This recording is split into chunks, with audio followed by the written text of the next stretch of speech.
tujuan, termasuk di sini satuan pendidikan dengan pembelajaran mendalam. Jadi artinya penyelarasannya bagaimana hubungannya nanti sampai penerapan pembelajaran mendalam itu.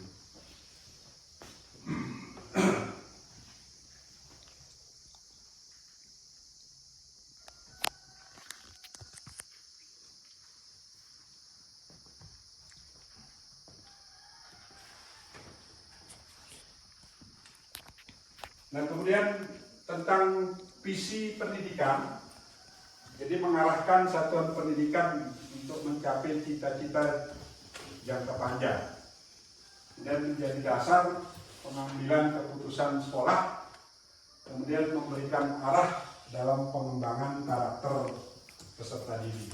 Jadi dengan adanya visi ini, bagaimana perjalanan kita sudah tahu untuk ke depannya. Nah, bagaimana visi kita di sekolah SMP N1 Atap 1 Air Maut, yaitu terwujudnya murid yang beriman dan bertakwa, terampil, berbudaya, berkarakter, sehat jasmani dan rohani, serta mampu berkomunikasi. Jadi yang agak sulit, sehingga bagaimana cara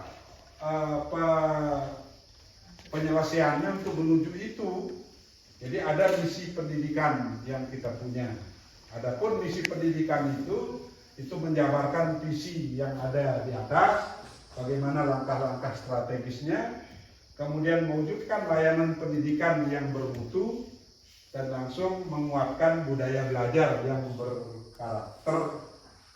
berkarakter untuk peserta didik. Adapun misi di sekolah kita ini, ya, untuk mencapai visi itu ada langkah-langkah yang akan kita rencanakan. Yang pertama,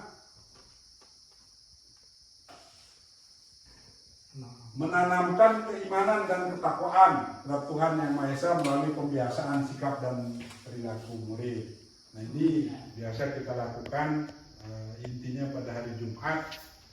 Nah, nanti hari-hari lain selain hari Senin dan hari Rebo itu ada Gema Haji. Nah, ini untuk penanaman ketakwaan terhadap peserta didik. Kemudian membentuk karakter kewargaan dan cinta tanah air, demokratis dan menghargai keberagaman. Kemudian mengembangkan kemampuan penalaran kritis, dan yang keempat mendorong kreativitas melalui pembelajaran inovatif dan berbasis karya. Kemudian kelima, membiasakan kolaborasi dalam belajar, berkarya dan bermasyarakat. Dan keenam, menumbuhkan kemandirian dalam belajar, bersikap dan mengambil keputusan. Yang ketujuh, memudayakan pola hidup sehat fisik, mental, dan sosial. Dan terakhir, meningkatkan keterampilan berkomunikasi. Nah, ini visi misi kita untuk mencapai visi yang kita tetapkan bersama kemarin, sehingga terjadi penyelarasan. Kemudian tujuan pendidikan menghasilkan peserta didik yang kompeten. Artinya yang penting ada kemampuan anak itu. Jadi paling tidak ada perubahan, walaupun itu sedikit. Kemudian menumbuhkan profil pelajar Pancasila. Ya, tentunya kembali ke bagaimana sila pertama, kedua, ketiga, sampai yang kelima. Dan terakhir, menguatkan kemampuan akademik dan non-akademik. Di sini ada ekstrakurikuler, kemudian sekarang ada co-kurikuler. Kemudian pentingnya penyelarasan. Satu, memastikan seluruh program sekolah sejalan, menjadi acuan kurikulum, pembelajaran dan penilaian. Dan yang terakhir, meningkatkan efektivitas implementasi pembelajaran mendalam. Jadi nanti Bapak Ibu guru yang sudah pelatihan PR tentunya akan bisa mengimbaskan, dan sudah kita lakukan kepada teman-teman. Dan nanti teman-teman yang belum dapat, ya paling tidak bisa jemput bola juga. Kalau ada rasa ingin tahu, dan kita sudah punya perangkat kurikulum yang kurikulum kedua. Kalau pertama draft deskripsinya, kemudian kurikulum kedua itu LPP dan Bapak Ibu sudah mengumpulkan semua yang bersifat pembelajaran mendalam.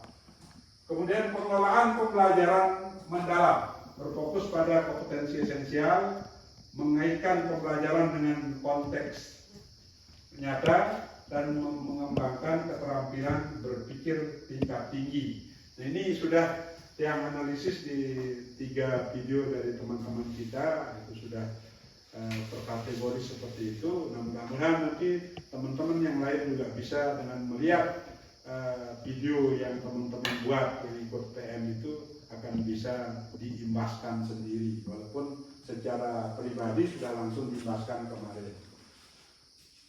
Kemudian langkah-langkah pembelajaran mendalam.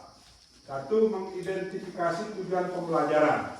Apa yang ingin kita capai dalam pembelajaran itu. Kemudian kedua, merancang aktivitas bermakna. Nanti di modul atau RPP itu sudah kelihatan dari sana. Dan yang ketiga, menggunakan asesmen formatif. Dan terakhir, refleksi dan umpan balik. Nah, ini yang perlu kita lakukan. Yang terakhir, yang jarang sekali kita lakukan, ada refleksi itu. Makanya kayak kemarin di hari Rabu, jadi ada refleksi dari anak. Kita lihat bagaimana refleksinya, sedang ada senam, refleksinya tentang belajar. Jadi kalau bisa setiap selesai pembelajaran harus ada refleksi, Bapak Ibu. Jangan begitu selesai sudah. Jadi harus ada refleksi dari anak itu sendiri. Kira-kira bagaimana perasaannya, bagaimana